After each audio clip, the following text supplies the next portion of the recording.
Um, Full preterism and the judgment. We're going to look at Romans. We're going to look at Ephesians. We're going to look at Colossians 3 and First Thessalonians 1 and chapter 5. And we're going to prove um, conclusively that the judgment could not have taken place in AD 70. There's no way it could happen. First, we'll go to Romans. Romans is Paul's systematic presentation of the gospel, Romans 1 through 8. And Romans 1:18 through 3:18 or 3:19, all most commentators would agree that's one section there.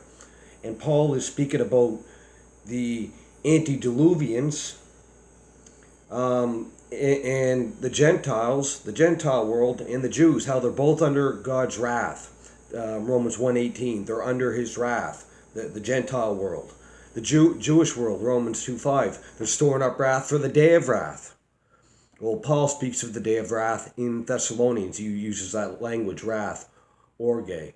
And so what we see in Romans 1:18 to 3:18 is all mankind, the Gentiles and the Jews, don't get a free pass.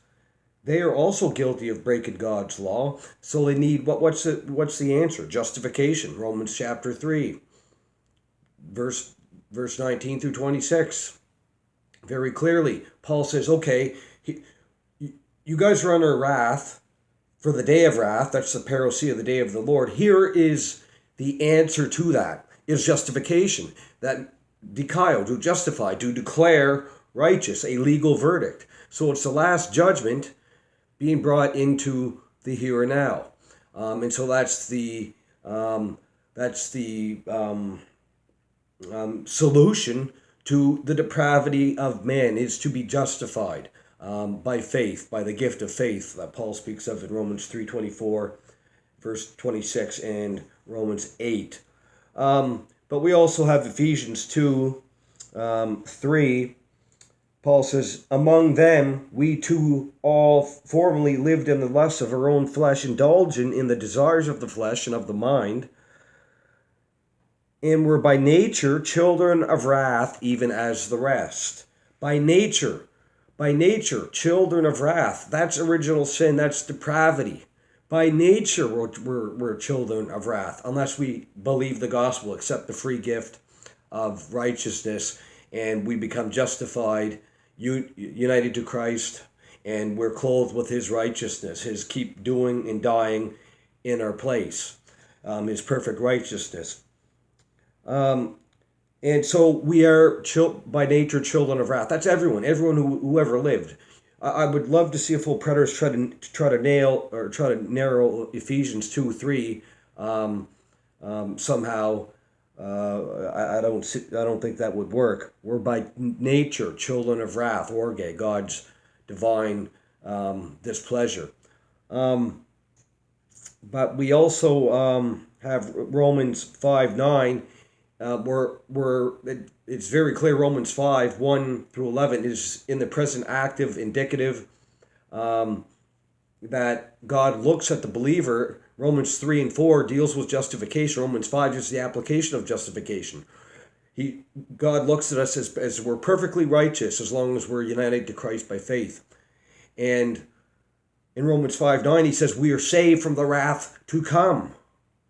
Romans 2:5, the day of wrath. You're storing up wrath for yourselves on the day of wrath. Okay, Colossians 3, wrath on the sons of disobedience. Who are the sons of disobedience? That same phrase is found in Ephesians. That's unbelievers. That is those that are depraved, that need the gospel, that need the free gift of Christ's merits and being covered by his blood. We see also in Thessalonians. So in 1 Thessalonians 1:10, Paul says we're saved from the wrath that's coming. We're appointed to salvation, Romans 5:9, not to wrath. And so to the Romans, to those in Colossae, I'm half asleep, the Colossians, those at Thessalonica, he warns very clearly. He uses this word wrath, orge, ties it into the day of the Lord, ties it into justification. How was Samaria because Samaria was first raised. How was Samaria and Judea? How was Palestine? How could that fulfill God's wrath on the day of wrath against all unbelievers all over the world? In Rome, in Thessalonica, Greece, Corinth, Colossae. How does that work? How was the wrath poured out? We know wrath was poured out in AD 70 upon the Jews. We know Christ teaches that in his synoptics, but Paul talks about all of mankind. We're by nature children of wrath. So the full preterist needs to answer these texts that speak of the sons of disobedience receiving wrath at the day of the Lord. When did this happen? The only thing we see in AD 70 is Palestine being destroyed. The revolt in 66, then the war in 67 to 70. But the full preterist needs to answer these passages and needs to answer these implications, these soteriological implications, like justification I just brought up. I suggest anyone that's interested, watch my video in this playlist, Full Preterism versus the Gospel. I go through Romans very deeply and exegetically, Romans chapter 3, 4, 5, and other spots as well. But that should do it, guys. I just wanted to make it a quick video on the judgment and how I think this is problematic, obviously, resurrection, but the judgment as well. The gospel is tied in with the judgment. You see, justification is tied in with the judgment. The proclamation of the gospel is tied in with the judgment. Those that rejected the gospel in Corinth, did they experience wrath? No, they didn't. The ninth of Av in AD 70 never affected any unbelieving pagan in Corinth or Thessalonica. It's atrocious. But Christ did teach it. Yeah, he taught it pretty much in the synoptics. All the synoptics, I agree, speak of AD 70. Luke 13 right to Luke 21. Matthew 21 right to Matthew 25. AD 70. Yeah, sure. Revelation, yeah. But we have texts that speak of something else as well. So what do? Do we want to be so logical and not let any mystery in Scripture? That's why I like Lutheranism. One reason I like Lutheranism. It's not like Catholicism, which has to have an answer for everything. That's hyper-preterism. We have to make this logical. That's hyper-Calvinism. We have to make this logical. That's hyper-dispensationalism. We have to make this logical. Make this all fit. But it just doesn't work. Just doesn't work. So I would watch that video. Full Preterism versus the Gospel. And this is quite a long playlist. And I have another playlist refuting Michael Miano. I think 11, 12, 13, maybe 10 videos refuting Michael Miano. And I did a podcast with Michael Miano in exchange, which is very fascinating.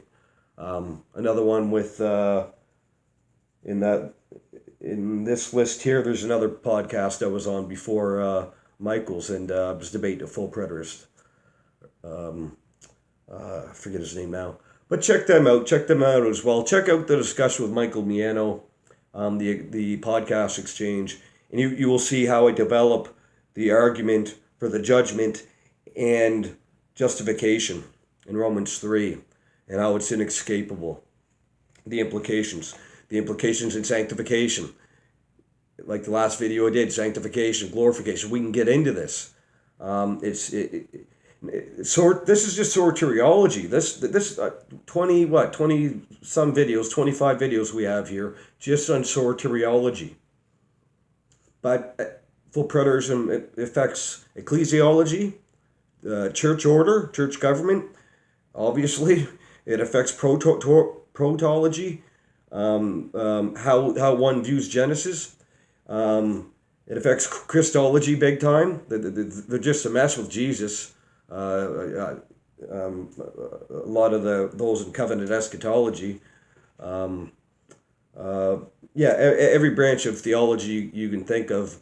If you pick up a systematic or a dogmatic theology book, it seeps through. Same with the heresy of hyper-dispensationalism, hyper-Calvinism. It seeps through. So I would encourage you to check out that video, because we get into Romans and it really nails down the argument, I believe. And there's another video I did, I believe, on Romans 5:9.